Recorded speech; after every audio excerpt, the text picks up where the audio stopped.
Kaunti-inĩ ya Meru riu nĩ rarĩrĩra kihoto kia mwana wao wa ũkũrũ wa mĩaka 12 ũrĩa wahũrirwo rithathi 2 atarĩ thĩinĩ wa mũrũrũngano.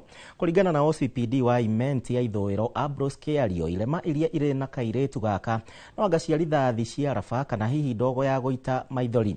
Joy yahonokire ciarera na nĩ thutha wa gwĩkora hatĩka-inĩ ya rũrũngani na kũrĩa ahũrirwo rithathi 2 na gũtiga nguraro mwĩrĩ-inĩ wake iria cigĩte mũtũrĩre wake hatĩka-inĩ, na rĩu andũ a nyũmba yake makiuga marabatara kihoto kia mwana wao kuona agereire moritũ ma mwĩrĩ ũndũ ũmwe na ma meciria. Andũ a wendi mwega makiuga marabatara arĩa mahũrire Joy rithathi kũgĩa na wĩigĩrĩrĩki, nao makĩũria thirikari kũhoya ũrekeri kuma kũrĩ arĩa othe magurarĩte.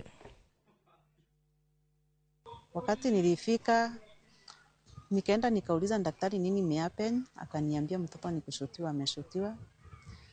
Nilipata wakiwa wanamfunga, akaniambia kwanza wacha tungoze, tumetumana ombi iendewe ndio sasa tuanze kumshughulikia.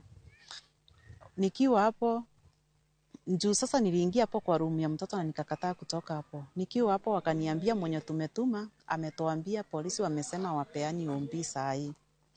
Lakini wakaniambia sasa tutaendelea kuangalia mtoto juu bado ana blind. Accountability from the police officers that were involved, and we also want to make sure that appropriate legal action has also been taken on those police.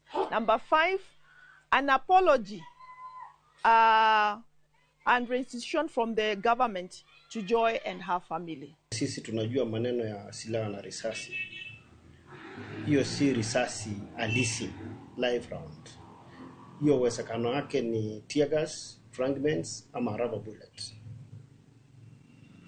Na leo hii jioni mama na wakili wameweza kuja, wamenakili taarifa na wamepata OB, na sasa ile kitu itafanyika kutoka hapo ni kutafuta na kumpata yule mtoto.